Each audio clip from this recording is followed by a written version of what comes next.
It's easy to get stuck reaching for the same familiar fruits and vegetables, even when you know a colorful variety is key. Balance of Nature's fruits and veggie supplements don't replace fruits and vegetables, but it makes it easy to add more variety to what you already eat. With 31 ingredients that are whole fruits and vegetables, switching it up is easy because we've already taken care of the hard part. Go to balanceofnature.com and get a free fiber and spice supplement, plus 35% off your first set as a new preferred customer by using discount code POD. The Dominic Carter Show on the Red Apple Podcast Network. And we have a lot to get to this hour, so let's go ahead and begin. Dominic Carter here with you, 800-848-9222. Supreme Court Justice Neil Gorsuch says schools must bring back a focus to American civics, education, and the founders. Could not come at a better time. Could not come from this Supreme Court justice at a better time. We have got to do a better job educating our children to love America, our country, the greatest country on earth. Why are you saying that, Dominic? Why are you about to play the Supreme Court justice? Because this far left media person, Hassan Piker, I have had it with this guy. I have really had it with people like Hassan Piker that hate America, and they're teaching children via their media activity to grow up doing exactly the same thing. Hassan Piker, you may recall him, the guy that had the electrical ring around his dog's neck, the guy that was in the front row of Mom Donnie's victory speech, the man that hates America. And Mom Donnie had him front center at his speech. And where is Hassan Piker right now? Hassan Piker is in China. Who paid for your trip to China? And you know what he's saying in China? How much he loves the country of China. An American citizen in China declaring his love not for America, but for that country. He hates America with his fiber, with his entire being. Hassan Piker. And it's dangerous because he has a big platform. These are the people that are teaching young children to hate their own country. I want you, before we get to Jeffrey Epstein, all that nonsense, and the budget, the government is back open, before we get to all of that, and some great stuff from Megyn Kelly, before we get to all of that, I want you to listen to Justice Neil Gorsuch on bringing back a focus to American civics, education, and to our founders. It seems like a lot of my generation and the younger generation, those stories just aren't taught in schools. Do you think that has hurt us as a society, that we eliminated those stories out of the history books? You know, this is one thing my colleagues and I really agree on, is the importance of bringing civic education to our children. Over half of Americans can't pass the citizenship exam we expect people who come to this country to pass. Most Americans cannot name the three branches of government. And if you ask me what the greatest danger America faces today, it's itself. And we have to learn how to talk to one another. We need to know our shared history. And I think if we do that, we'll come to realize that all the things that separate us pale in comparison to the things that unite us, those three great ideas in the Declaration. And so, yeah, I wanted to be part of America's celebration and bringing us together again. Many of you have raised the same point, that we've got to do a better job educating our children. These individuals that hate America, the absolute phonies, because they live here, they get all the benefits of living here, but they hate the country. Exhibit number A, Hassan Piker. Hassan Piker, influencer, big following, hates America. He's in China as we speak, praising China. Who paid for you to be there? Folks, we know who paid for this trip. The Chinese government paid for it. Why wouldn't they? To come there and do his broadcast, if you will, back to America, hating America. Something has to give. And Mamdani should be forced to answer why Hassan Piker was front and center at his victory speech celebration. A man that absolutely hates America. And so by association, forget association, it points to you, Mamdani, that you too, and you've got to deal with this, that you hate America. 800-848-9222. Let's get to the government that is reopened, and surprise, surprise, the government is back open, and all of a sudden there's an email drop morning of Jeffrey Epstein allegations. First, the president as it relates to the government reopening. I just want to tell the American people you should not forget this when we come up to midterms and other things. Don't forget what they've done to our country. I also want to call for a termination to the filibuster so that this can never happen again. If we had the filibuster terminated, this would never happen again. So ahead of Republicans doing the right thing, having the government reopened, all of a sudden, here we go again.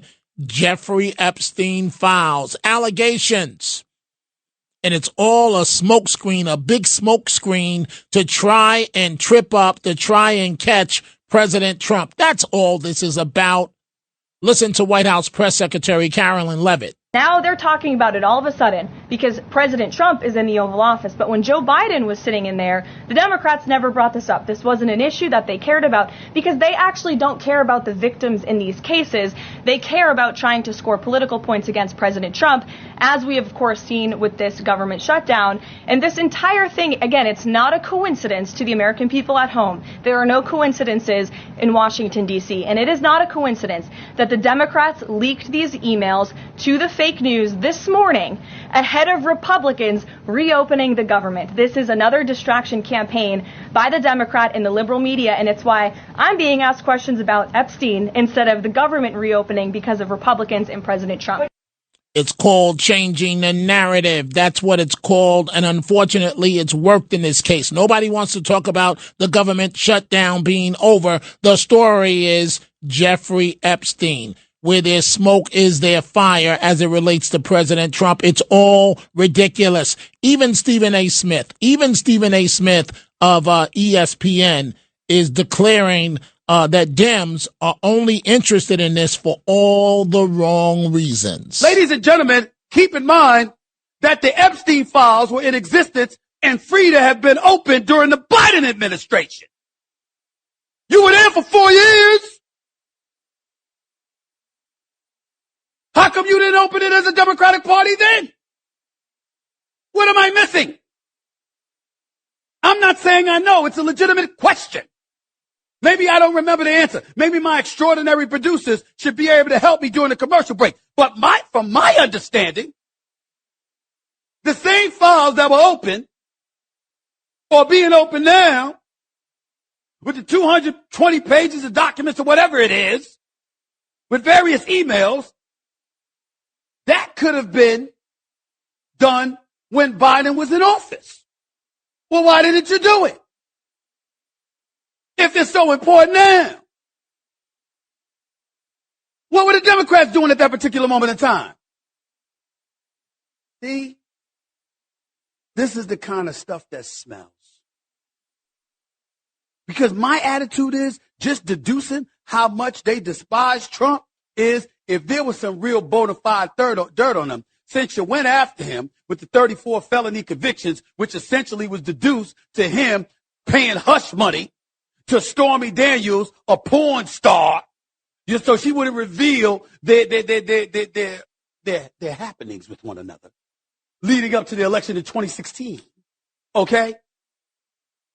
If you had something like that you were willing to parade him through the streets with, of course, if you had something on him about Epstein, you'd have let it go earlier to make sure he didn't become the 47th president. That's just my thinking from a logical perspective. But what do I know?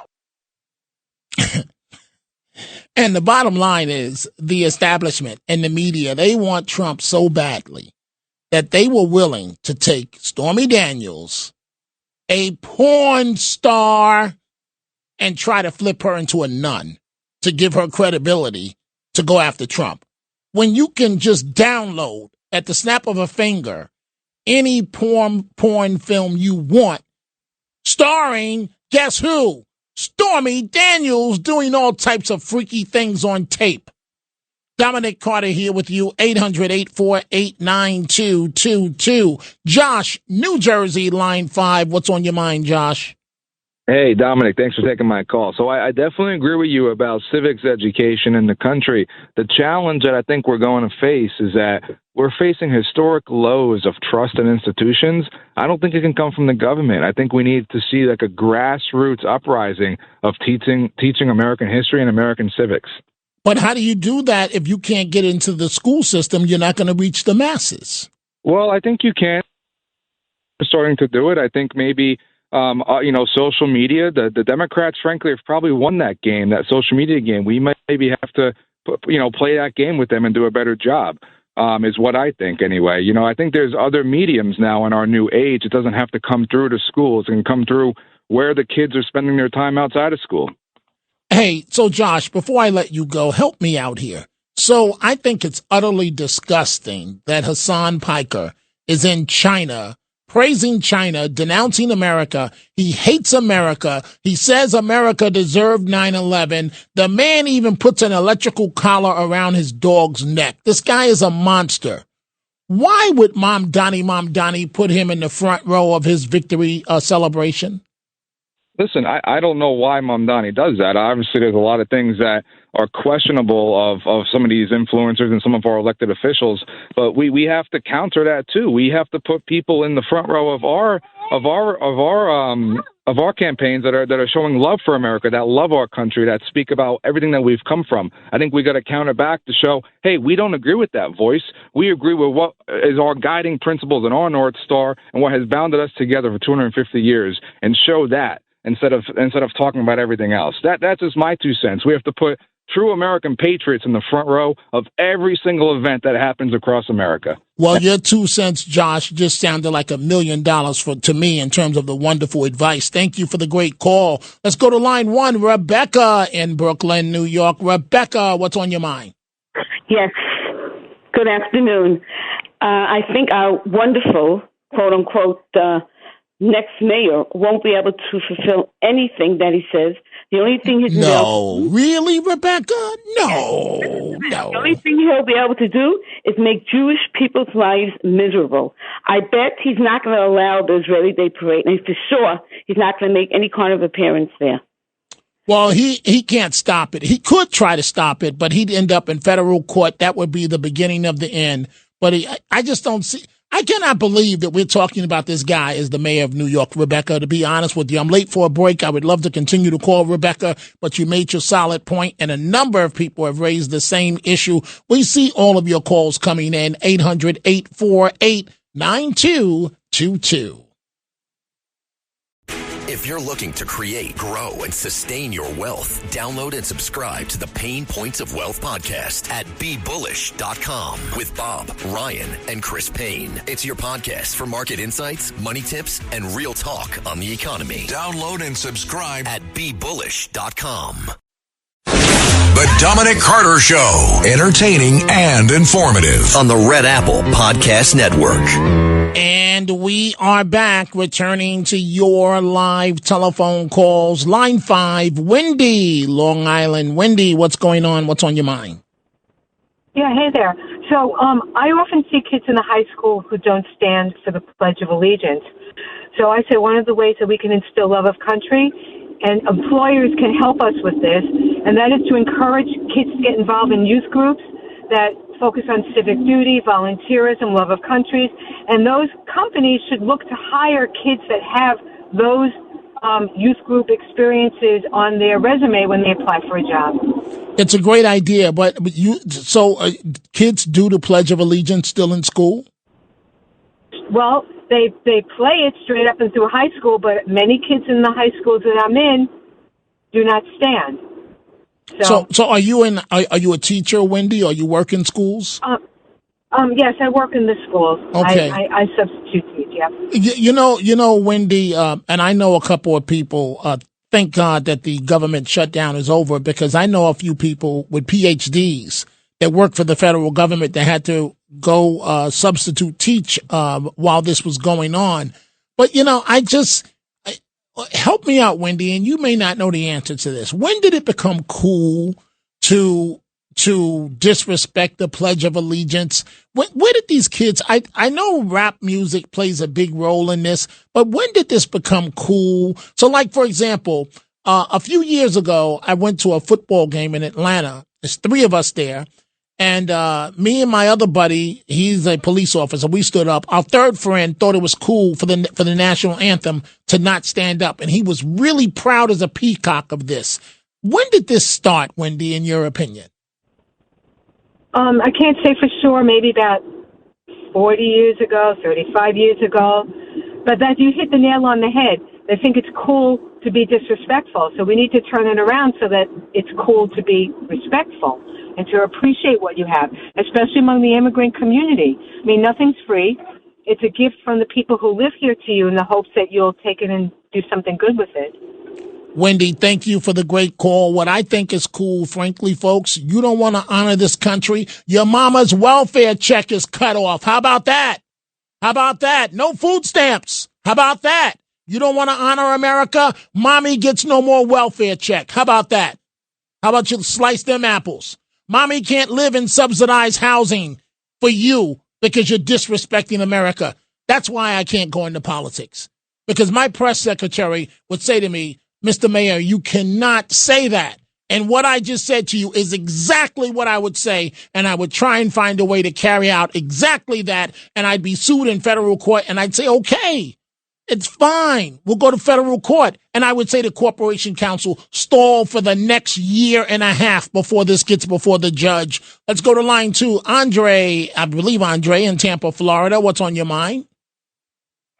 Dominic, good afternoon. Great show. I had a Big Mac today in your honor. Oh, boy. Dominic. Oh, boy. Uh-oh. I'm in trouble. The guys inside are laughing there. Oh, I'm in trouble. Oh, boy.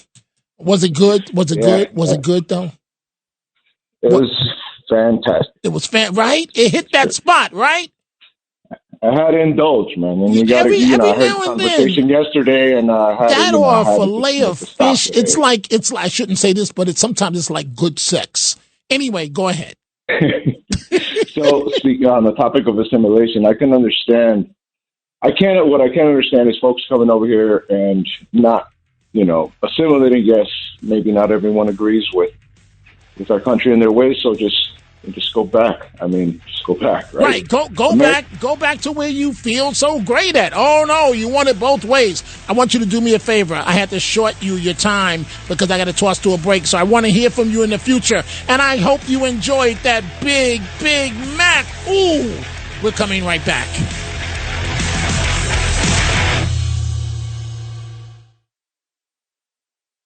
The Dominic Carter Show. Entertaining and informative on the Red Apple Podcast Network. And I am looking at my Twitter at my ex, the lovely Debbie Lebedo, Staten Island, says Dominic, rebellion used to be expressed through music and clothing. Now it's in schools and colleges. This was the beginning of the disrespect for our great USA. Debbie is on point there. And Debbie, to that point, thinking about that, right? I'm thinking about the NBA. So all the players kind of rebelled when they had to wear a suit and tie to the game, right? Now think about this. You're going to, you made it to your 1,000,000 to 1 odds, even worse, more incredible odds than that. And you're an NBA basketball player making $5, $10, $15 million a year, plus endorsements and everything that comes with that. And you have a problem wearing a suit and tie to the game? Think about that for a second. Chew on that for a second. Jimmy Fontanez says, yesterday I heard you mention Liquid Splendor. That's thanks to Sandra in New Jersey. Jimmy says, it sounds very intriguing. As far as the McRib, I was just busting your chops. Bless up my brother. I'm not really into the McRib. And Jimmy, don't get me in trouble because you're gonna call up Liz in Florida, and then I'm gonna be, the guys have already warned me to be careful, and Liz is gonna chastise me for day number 2. So I had tuna for lunch, but I thought about Liz and others because, no, Carlos, I'm not supposed to have the mayo with the tuna, right? I'm sorry, folks. Black America grows up on mayo with tuna, right? So it is what it is. I'm sorry. So some have said, I forgot what you said, to mix the tuna with, but I might as well just go wrestle with the bear outside and get this over and done with. Hey, you know who I'm a big fan of? I think that she's wonderful, Megyn Kelly. And I like Megyn because Megyn tells the truth. I like people that bring fire. And Megyn brings the fire. She does not pull back. So I've told you folks before that I know Joy Reid, and Joy kind of made me feel like an old man when I had a private moment with her. This is before all of her craziness at MSNBC. And Joy, you know what I'm saying, what's up? This is how I talk to people. So she leans over to me and she goes, you know, Dominic, I used to watch you all the time growing up on television. And my first thought was, well, if you watch me growing up on television, how did you get to be so crazy?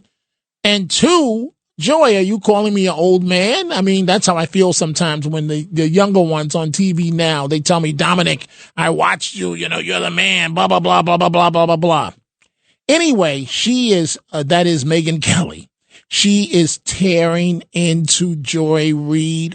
Ooh, take a listen. Joy Reid is an insane lunatic who's truly, honestly, extremely racist. She's never seen a white person who she likes. The only 100%. People who have a possibility of being liked by Joy Reid, if they're white, are people who will openly subjugate themselves to her, tell her how smart she is, tell her they believe her Harvard degree was real, and pretend that, you know, they're somehow less than because she's the be all end all, because that's what she wants us to believe. So if you don't go along with those lies, she doesn't like you. It's why she likes Nicole Wallace, people like that. And Joy Reid is going to fail in the independent lane because she's too toxic. Just why doesn't she ask her little buddy Tiffany Cross, the equally racist person who is at MSNBC, who failed as well when she tried to launch a podcast and go off independently? It's not going to go well. And that's what happened to Joy Reid. She was super racist, and NBC had enough of her and said, we cannot be attached to this person any longer. But Megyn's not done. You watch CNN, you know there's a show that's hosted, a nightly political show that's hosted by Abby Phillips. And I've tried to look at it. I've tried. I really have tried. But Abby, she wants us to be impressed with her smarts. And she doesn't understand that in television, you have better be entertaining or have the personality, or people are going to fall asleep on you. Boy, is Megyn Kelly teeing off on Abby Phillips of CNN. Abby Phillips is a liar. What she did in that clip with Joy Reid is lie from start to finish, to paint herself as something better than what she is. She's a self-aggrandizer, but she is just as biased and full of bullshit as the rest of them over at CNN and MSNBC. And that's why her show is failing. Getting a couple of viral clips is not that helpful to CNN. They need actual ratings. She's not the answer. She can't get them because she's not only utterly biased, she's entirely boring. She's an utter bore. She cannot anchor a show. That's why she has to have 10 people on a panel, because they quickly realized she was too boring to actually drive the news. I'm sorry, Abby, if no one's told you that, but that's why they gave 10 people on your panel, because they realized as soon as you took the seat, you were too boring to solo. That's the truth. I'm going to tell it to you. I was in cable news for a really long time. I know of what I speak. Ouch, Megyn Kelly. Abby Phillips. Abby, I'm sorry. She told you the truth. You're boring as hell. And if they have 10 people on the panel nightly, that means you don't have the goods. That means your days are numbered. That's what it means. You may say, no, they're not. I have a 5-year contract. Trust me, there are ways around that 5-year contract. Trust me, I know a thing or two about that. There are ways around that contract. There are so many clauses in that contract. But Megyn Kelly's correct. If you have a panel every night, 3 to 4 people, that means the executive producer have met with the executive producers and said, Abby's very boring. We've got a cover for her. And that's how they try and do it. Have you noticed something interesting? Mom Donnie told you he's the new mayor effective immediately, but has a way of not showing up to events. Doesn't make it for the Veterans Day parade. He was giving out items to veterans in the Bronx. He missed the Flight 587 memorial. Where are you, Mom Donnie? Mayor Eric Adams was there and talked about it. Mr. Mayor, I spoke to a bunch of the families of the victims, and they were very, very happy that you were here and that you were supporting again in this last term, or in this last final part of your term. They were all very surprised, though, that the new mayor, or the mayor-elect, wasn't here. Do you have anything to say? What I think is going to be important for the mayor-elect to understand that being mayor is substantive. Is symbolic. Substantive is bringing down crime, building housing. That's important. But there's also symbolism to this job. And these families are in pain. I believe it would have sent a strong message to come out here today as the incoming mayor and state we're going to continue what we have done for over 24 years. I believe that would have been important to do so and to do things like this because when families are hurting, we want to always show them that we understand their pain and we want to stand there with them. And so there's an opportunity to make sure that you're here next year to continue this. The mayor's office is here to make sure the chairs are here, the speaker, the stage. These are the things you do as the mayor of the city of New York. Well, you need to call up Mom Donnie, and teach him a thing or two because his con artist act is dead on arrival when he takes office. Line 2, Rich in Westchester. Rich, what's on your mind? Yeah, Dominic, if you recall, not too long ago, a couple of lawyers for all these alleged sexual victims of Epstein held a big press conference. And finally, the question that begged to be asked was finally asked by somebody. Did any of you girls have any kind of interaction with Trump whatsoever? And they all said no. So this should be dead and buried. Move on. End of story. Move on. Well, but the Democrats, unfortunately, Rich, they were effective. What am I talking about right now? What's the story at this hour right now? The story is not that Democrats caved to Republicans on the government shutdown. The story is let's throw innuendo at Trump where there's smoke, there's fire as it relates to these Epstein files. It's utterly disgusting, but it's turned out to be effective, right? Or no? Absolutely. And one more quick point about the shutdown. I didn't hear one syllable mentioned about what the good of reopening the government was. All it was healthcare. What about everybody going back to work? You'd never hear the positives about the shutdown being ended.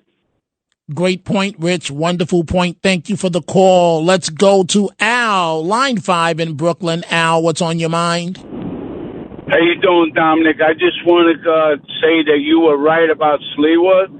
That you knew what was going on. Al. It says here you wanted to talk about an e-bike rider. How do you go from that to Mr. Sliwa? I just want to congratulate you on that. Okay. I don't need to be congratulated on anything. That was yesterday's story, Al. Go ahead, please. Okay, now I was going to pick up a lady on 5th Avenue, 12th Street, and she noticed the car. She stepped off the sidewalk. And she got whacked by an e-bike. Her blood was all over the street. Her head, she was in her late 70s.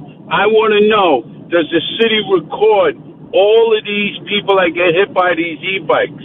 Now, if you only got 3 feet in the green path of this thing, now, is the biker have the right of way in that path, or does the pedestrian have any right at all? Well, that's an excellent question, Al, because when it involves motor vehicles, the pedestrian always has the right of way. I don't know the law as it relates to these e-bikes. I don't even know if they were created for e-bikes. They were created for bikes. It's one of the dumbest things. It goes right up there with ranked choice voting that's ever happened to New York City. You can't cross the street anymore because even if you have traffic going one direction, you better look both ways, or else, unfortunately, you may be like that woman on the floor with your blood all over, or a child, because these whatever you want to call them that ride these e-bikes, and they just, half of them don't speak English. They look at you like you're crazy. And what is the point of having this there, of carving up all these streets where now cars can't get by, but they're done for bike riders? It's got to be the dumbest thing I have ever heard in my life. Al, thank you for the call. Line 4, Judith in Brooklyn. Judith, what's on your mind? Hi, I want you to know your voice is so important, more than ever. I have to tell you that. And also, it's liquid stevia. I don't know what you said there, but you meant to say stevia, not the other sweet poisons out there. Oh, listen, okay. Yeah, well, you see how much attention I pay to it. But Sandra exposed me to it, and I've been drinking it since, I'd say, for about 3 or 4 months. You know something? Dominic, I don't know much about diabetes, but it must be very tough that you can't have anything sweet. And even if something is sweet, whatever it is, you can't have certain fruits. You can't. It's really tough. It's the fruit stuff that's really, really tough because, like, you can't have, like, watermelon. You're not supposed to. Oranges, apples. They will tell you everything in moderation. But when you can't have these things, they start calling you. And then you walk past a fruit stand, Judith, and it's like, you know you want me. Come back and get me. No, you don't want just one. You want 2, 3. That's what it's like. Oh, God. I'm sorry, Dominic. You know something? I have a suggestion for another time, because really what got me going is when you opened up the show, I said, okay, I get so upset. Capitalism should also be taught. Please. They make it sound like capitalism is the most evil thing in the world over here. Meanwhile, Correct. It is capitalism that enabled Bernie Sanders, AOC, Ilhan Omar, and other people like them to be multimillionaires, not communism and not socialism, okay? So, like, capitalism is so important. They make it like it's the evil thing. Meanwhile, it's the best thing ever. It's something where everyone has equal opportunity, all right, to make it in this country, okay? More than these communist, socialist countries that never works. It's crazy. You know, I also want to tell you something. This guy, Piker, yes. Can you imagine Piker? Picture this, Dominic. Piker is sitting next to Mandami, you know, front row at the 9/11 memorial. Or better yet, Mandami is going to cancel it as the mayor, and he's going to say, sorry, I'm canceling it because it's a reminder. Do that. The federal government will override him and supersede him. He would be removed from office for that. But I get your point. You know, one more thing, Dominic. This guy, Jay Jones, is that his name? The guy that became DA, the one that said he wants to kill his opponent? The Attorney General of Virginia, yes. So, like, hello? Yes. What kind of crazy people put him into office? You don't want the answer. You don't want the answer. Seriously, you don't want the answer. No, you don't. You don't want the answer. You don't. Because liberals, black people, and progressives, they put him in office, and it's awful. That's who put him in office. Judith, I'm late for a break. We extended it because it's you. Thank you for being a great sport. It is time for a break. We are coming right back. The Dominic Carter Show on the Red Apple Podcast Network. And the Tunnel to Towers Foundation final thoughts of the day. I don't know about you folks, but in the Carter household, my kids, 2 things. One, and I don't know if it's done instinctively, but my kids, they just know that if they ever walked through that door and did something to disrespect America, it's going to be hell to be paid. Just as bad if they ever walk through the door or at home, or even for my grandkids now, used the N-word. And I've heard my kids tell their friends, oh, no. Don't do that around my parents. Let's go to Tony, line 1, New Jersey. Tony, what's on your mind? How you doing, Mayor? I have a suggestion that when these kids finish high school or college, that they take a mini citizenship test. Just like the immigrants that come here, they have to take a citizenship test to become eligible for voting and stuff. They should have the same thing and teach these kids and have military people come to the schools and talk about their experiences defending this country and let these kids know all the sacrifices these vets have gone through and let them have a question and answer session in the high schools. I think that would help out. I agree with you, Tony, but things are so political, and the unions, I'm not one that just bashes the UFC automatically, but the unions have so much control. I just don't see that happening. It just seems like we reached a point. I don't know if it was George Floyd. I don't know what it was. And I'll say again, I don't know why you honor him. I'd be just as offended if my kids walked through the door and said, Dad, we're going to a George Floyd protest. And I would say, over my dead body. I don't know what happened in this country where it became cool to disrespect America. I just don't get it. Tony, your idea is a good one. And I just wish it could happen politically. And I'm not so sure about that. Thank you for the great call, Tony. Let's go to line 4, William in Central Jersey. William, what's on your mind? Hey, Dominic, I'm just floored that serpent Mondani didn't show up for our vets and the parade. He doesn't realize that freedom is not free. Doesn't he realize that? Wait. William, why should he realize that when mommy and daddy's had his back with a silver spoon in his mouth his entire life? Well, let me tell you something, Dominic. If it wasn't for those vets that were out there protecting this country, he wouldn't even be able to walk the streets. Absolutely. Look at communist China. Absolutely. Look at North Korea. Those people are starving because they fuel their military machine. The nerve of him. He should be prosecuted for that. You know, he should be held up on charges not supporting our veterans, and it's about time. Right, but he had cover. Wait, William. He was in the Bronx giving out food items to veterans.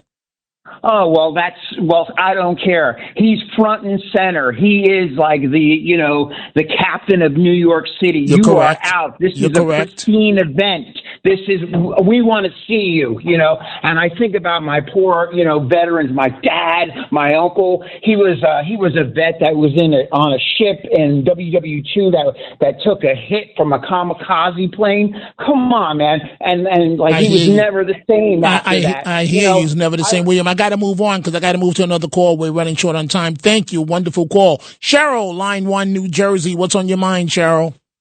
Hi, Dominic. When you mentioned that they don't teach civics and American history in schools, I was cheering you on because I'm a retired school teacher from New Jersey. I taught second grade, and the books that came into my classroom for social studies, I was looking at them. They taught every other culture and about every other country except America. So you are spot on, and that really irked me, Dominic. As it should. You're learning, the kids are learning about others and not about us. Not about us. Cheryl, what I only got, I'm sorry, Cheryl, please call back maybe tomorrow. I'm just completely out of time. I don't know, folks, me and time won't give me time. It just doesn't work. Folks, all it takes is $11 a month. Donate $11 a month to the Tunnel to Towers Foundation at T2T.org. I'm back at midnight.